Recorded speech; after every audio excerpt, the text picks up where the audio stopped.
Assalamualaikum warahmatullahi wabarakatuh. Sahabat, pernahkah Anda mendengar tentang pesantren yang menerapkan kurikulum bilingual? Fenomena ini menarik perhatian, terutama karena beberapa pesantren menggunakan bahasa Inggris dan Mandarin sebagai bahasa sehari-hari, sementara bahasa Arab, yang menjadi sumber utama ajaran Islam, tidak menjadi fokus utama. Bagaimana seharusnya kita menyikapi hal ini? Yuk, kita bahas bersama. Pertama, mari kita ingat bahwa bahasa Arab adalah bahasa utama dalam Islam. Al-Quran, hadis, dan kitab-kitab klasik semuanya menggunakan bahasa Arab. Menguasai bahasa ini adalah kunci untuk memahami ajaran Islam secara autentik, menjaga kesucian teks, dan tentu saja, menghindari kesalahpahaman dalam interpretasi. Selain itu, membaca Al-Quran dalam bahasa aslinya adalah ibadah tersendiri. Jadi, meskipun kita belajar bahasa lain, bahasa Arab tetaplah pondasi utama dalam pendidikan pesantren. Namun, kita juga hidup di era globalisasi. Disinilah peran bahasa asing seperti Inggris dan Mandarin menjadi penting. Bahasa Inggris adalah lingua franca dunia modern, digunakan dalam pendidikan, sains, teknologi, dan komunikasi internasional. Mandarin, di sisi lain, semakin relevan karena pengaruh ekonomi dan budaya Tiongkok.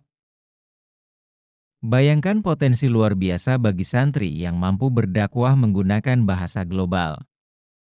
Mereka bisa menyampaikan nilai-nilai Islam kepada masyarakat internasional, sekaligus membuka peluang karir di berbagai sektor modern.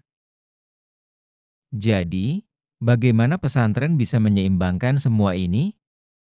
Kuncinya adalah integrasi kurikulum.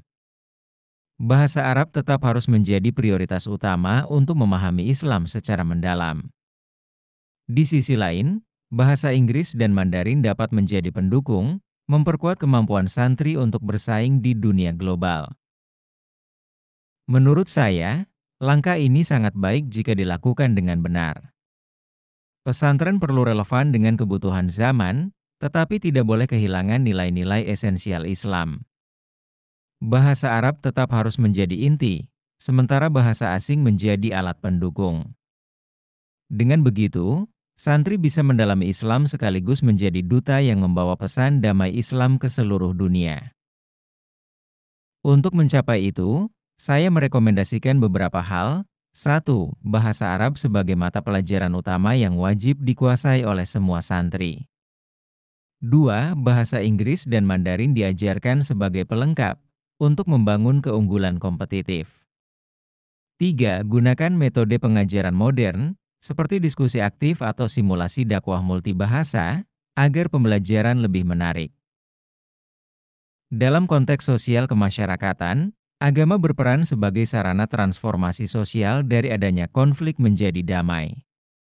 Dengan arti lain, agama dapat menjadi sarana dialog untuk kehidupan sosial manusia dalam menciptakan perdamaian dan ketentraman sosial.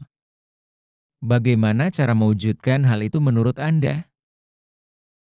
Agama dalam konteks kehidupan sosial pada hakikatnya mengedepankan tindakan preventif, persuasif, dan edukatif kepada umatnya demi tercapainya kedamaian, cinta, dan kasih sayang sesama manusia dalam perbedaan keyakinan dan agama. 2. Peran agama dalam penyelesaian konflik masyarakat dapat dilakukan dengan cara agama sebagai sarana dalam membangun dialog dalam menciptakan pemahaman keagamaan yang berbeda dan beragam. Agama sebagai rujukan dalam mengembangkan ruang musyawarah antar sesama warga masyarakat, baik sesama umat beragama maupun antar umat beragama.